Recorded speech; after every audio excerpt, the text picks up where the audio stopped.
First and foremost, I want to give all praise, honor, and glory to Yahweh Ba'ashem, Yahushai Ba'ashem, Rakakwadash. Yahweh is who this world ignorantly calls God. Yahushai is who this world ignorantly calls Jesus. Bahashem means in the name, Rakah means spirit, and Quadash means holy. And that's on the Paleo Hebrew.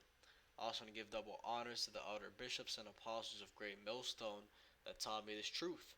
In today's video, I wanted to go into how you can't hate that hard work.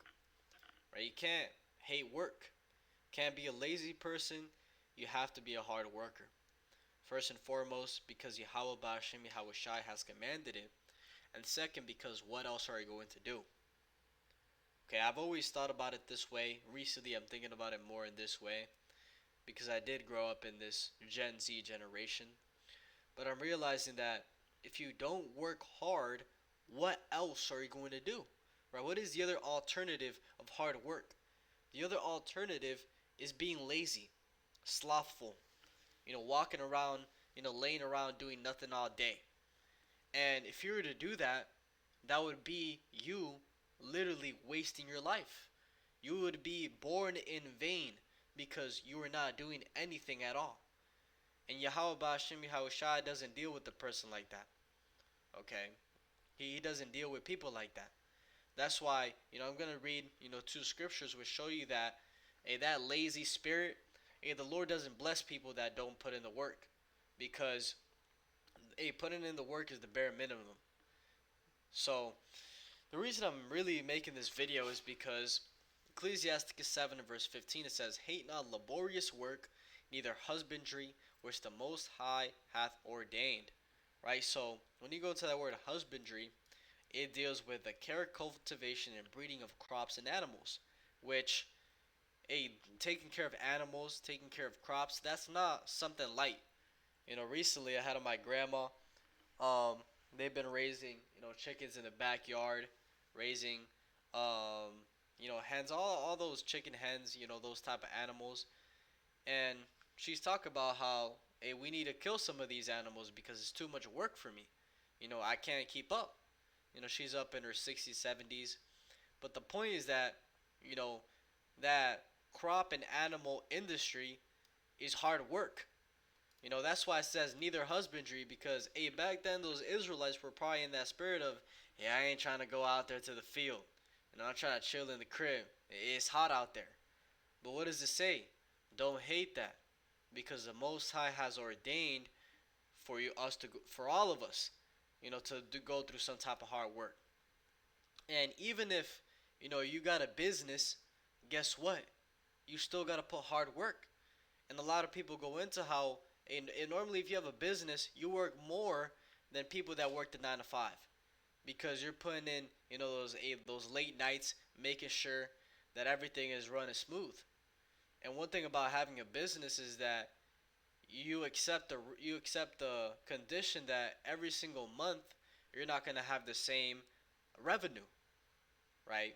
Which, that right there would fuck with a lot of people's minds, right? One month you make, let's say 10K, the other month you make 15, the other month you make 8, next one 7. You're not going to make something consistent. And that right there is a mental struggle. So, even if you're an entrepreneur, you still got to put in the work. And the work, comes in different types of manners. I'll put it like that. Another example, brother, I remember he was talking about was the apps. So you got people that work DoorDash, they work these delivery apps, and he was talking about, yeah, you could do that, but what happens when you don't get orders? What happens when it's a slow day? You still got to put in the work somehow or another, because those days that is slow, you got to go OT and get more orders to make up what you needed for the day. So, at the end of the day, everybody got to work if you want to have something in this life. And we live in a generation, Gen Z, where hard work is something that is looked down upon. Right? Generation of lazy workers. Gen Z, the laziest generation in history.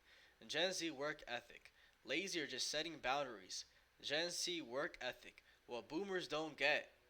right? Lazy, lazy, lazy. Gen Z hires are easily offended and not ready for workplace. Gen Z being lazy. Are Gen Z a bunch of lazy layabouts who refuse to work? Right? So it says the idea of a generation of lazy workers, often applied to Gen Z, stems from perceptions of their differing work ethic, focused on work life balance, mental health, a desire for purposeful work rather than solely on climbing corporate ladders. Which there is truth in that because people have realized that, going that corporate ladder and all those people that work all these hours, ultimately you're just another cog in the machine.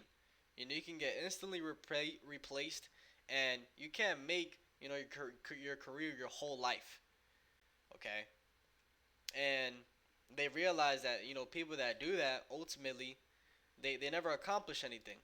Right? They might have their house, they're paying off their house, they got their mortgage, they got their family, but they're still stuck in the rat race, the matrix as they call it. So the Gen Z is realize, hey, I'm not trying to be in that box. I'm trying to do something else. But the mentality with that is that they think that the easy way out, doing something else, some online business, some um, in stocks or something. They think that doing that is gonna be super easy. That is gonna be a walk in the park. That they're gonna sit around and do nothing all day. When in actuality, it's the opposite. Normally these side gigs, these ventures that people go off instead of the normal 9 to 5 are harder than 9 to 5s. Hey, one field I myself and am in is the stock market. I'll put it simple like that. And when you look into the percentage of people that make money, on a year-to-year return, it is 1% of people that make money. Okay, so imagine that 99% of people fail, only the 1% make money. But everybody looks at it as a get-rich-quick scheme. So that's a little insight on the mentality of Gen Z. They want to take the shortcut, but they haven't realized that the shortcut isn't a shortcut. It's really a longer road. But let's get a scripture. Let's go to Proverbs chapter 13 and verse 4. It says, "The soul of the sluggard desireth and hath nothing, but the soul of the diligent shall be made fat." Right? So if you in that sluggish spirit, yeah, I ain't trying to do shit. I'm trying to bum out all day today. I'm going to just kick it. I'm going to smoke weed today, do nothing. Guess what? If you do nothing, you're going to have nothing. And as they say in the world, if nothing changes, nothing changes. If you realize that you in the same situation as last year, guess what? You got to change something up. And that comes with putting in more work. It says, "But the soul of the diligent shall be made fat." Right? So if you're in that diligent spirit, always trying to grind, do more, do more, do more, and guess what? You're going to have more because you're putting in that effort. And Yahweh Shemi Shai sees that and rewards you. Right? That's something I want to touch on is at the end of the day, it's Yahweh Shemi Shai, giving you that fatness, the things of the world. So let's read this in Proverbs chapter 6 and verse 6. It says, "Go to the ant, thou sluggard, consider her ways and be wise, which having no guide, overseer, or ruler, provideth her meat in the summer, and gathereth her food in the harvest." Right? So going into preparation. Right? Hey, if you ever look at a colony of ants, you never see one ant doing nothing. Okay, every single ant is always walking around, always carrying a piece of food or a stick. You see 5, 10 of them carrying a stick. They're all doing something. They're all working. And that's exactly how we should be. Is always doing something productive. It says, "Provideth her meat in the summer and gather her food in the harvest." Right, preparation. Which I realize that in my job right now, I'm working this delivery job right now, and I realize that preparation is everything. And it's funny how Yahweh Shemi Shai be showing us these things because pretty much like this delivery, they have these totes that inside of the totes you have packages, and the packages have numbers on them. And sometimes, majority of the times I'll organize the tote, in numerical order, so I know what order the next one is, so I don't have to scramble through all of them to find the number. And I found that whenever I don't do that and I just scramble through the tote every time, it's always the last package that I grab that is the number that I need. And it's so consistent. It happens like that. It's always the last one. And I remember somebody that trained me told me, yup, hey, it's always going to be the last one you look for. And these things are not coincidences. This is Yahweh Bashim Yahweh Shai showing you that order and preparation is everything. Because here it is, you think you're going to scramble through the pack, find it fast, but it actually takes you forever. And if you just took that extra time to prepare it, you would have saved time in the long run. And, not wanting to prepare that pack, that's part of being sluggish, lazy. And at the end of the day, hey, you pay more, for it. It's not beneficial. So that's just something I observed in my own life. But it says, how long without sleep, O sluggard, when wilt thou arise out of thy sleep? Yet a little sleep, a little slumber, a little folding of the hands to sleep, so shall thy poverty come as one that travaileth, and thy want as an armed person, armed man. Right? So, being in that sleeping all day spirit, that's something that, hey, guess what? You sleeping, folding your hands together, you're going to be broke. That's what's going to happen. You ain't going to have shit if you in that, I'm going to just lay around all day spirit. That's a weak ass spirit, and Yahweh Bashim Yahweh Shai is not for that. So shall thy poverty come as one that travaileth, and thy want as an armed man. Okay, you're going to be asking people for handouts. You're going to be needing help all the time because you can't even help yourself. So, let's read in the case of, what the Apostle Paul said. This is 2 Thessalonians chapter 3. And verse 7 it says, for yourselves know how ye ought to follow us, for we behave not ourselves disorderly among you. Neither did we eat any man's bread for naught, but wrought with labor and travail night and day, that we might not be chargeable to any of you. Right? So, Paul, and the disciples he was with, they were working. I believe it says that Paul was a tent maker. Right? And I think it said that he would go out once a week to preach, if I remember correctly. Right? So they weren't just laying around doing nothing. No, they were laboring night and day. Okay, making sure that they got their own, that they can take care of themselves. Verse 9. Not because we have not power, but to make ourselves an example unto you to follow us. Right? Because, according to the law, they could have just, been chilling and, received alms. The believers took taking care of them, which there's nothing wrong with that. They could have done that. But they're trying to make an example of how to be. They're trying to be the example of for the followers to come. How you're supposed to be taking care of yourself. Because the scriptures say that if you can't take care of your own house, how are you going to take care of the house of God? So, verse 10 says, for even when we were with you, this we commanded you, that if any would not work, neither should he eat. Right? For we hear that there are some which walk among you disorderly, working not at all, but are busybodies.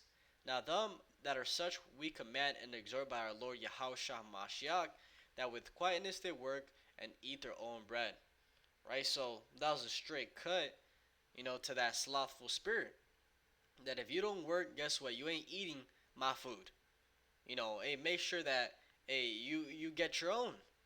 And it's not coming from a place of, not wanting to be, not wanting to share, not wanting to share with the brother. It's coming from a place that, hey, there's a bigger problem if you ain't working, bro.